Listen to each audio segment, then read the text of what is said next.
सभापति महोदय, ये शब्द मेरे नहीं हैं, बल्कि राष्ट्रपिता के हैं।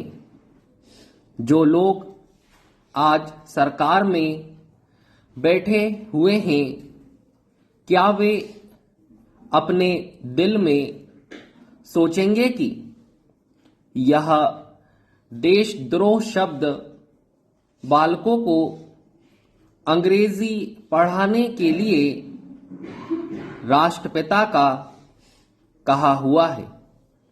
आज 54 वर्ष देश को स्वतंत्र हुए हो गए हैं, लेकिन राष्ट्रपिता की इस बात पर आज तक ध्यान नहीं दिया गया कि अंग्रेजी भाषा को पढ़ाना क्यों बंद नहीं किया गया और उसको दैनिक कार्यों में क्यों प्रयोग में लाया जाता है।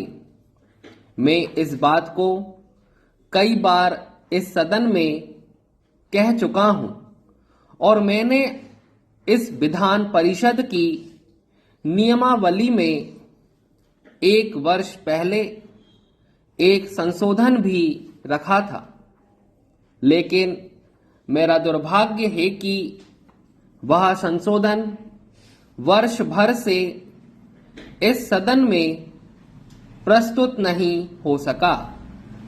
मेरी अपनी राय है कि कम से कम दैनिक कार्यों के लिए यदि सरकार अंग्रेजी भाषा पर बंधन लगा दे तो बहुत अच्छा हो और जो यह अनुशासनहीनता है वह भी समाप्त हो जाए।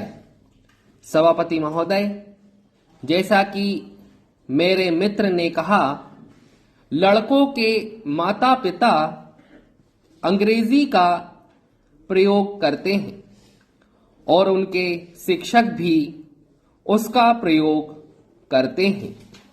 फिर बालकों पर उसका प्रभाव क्यों नहीं पड़ेगा?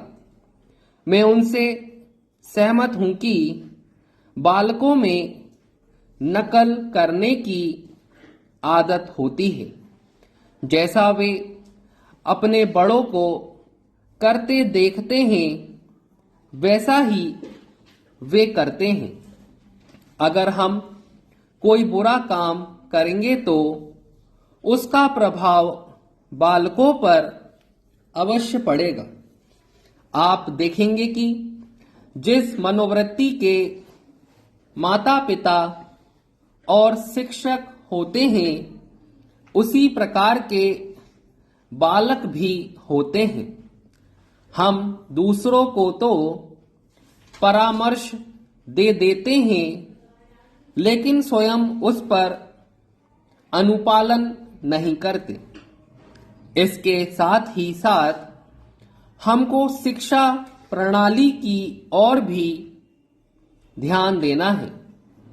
शिक्षा के जिन तरीकों को आजकल अपनाया जा रहा है, वे वास्तव में लाभकारी नहीं है। सरकार की ओर से इस प्रकार का आदेश होना चाहिए कि 14 वर्ष तक बालकों को अपनी मातृभाषा में ही शिक्षा दी जाएगी और दैनिक कार्यों में भी अंग्रेजी का प्रयोग नहीं होगा।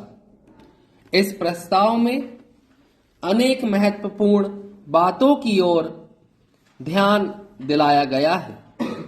मैं समझता हूं कि जब माननीय मंत्री जी इसका उत्तर देंगे तो यह कह देंगे कि हम बहुत सी बातों पर कार्यान्वयन कर रहे हैं, लेकिन मैं समझता हूं कि उन पर कोई कार्यान्वयन नहीं हो रहा है।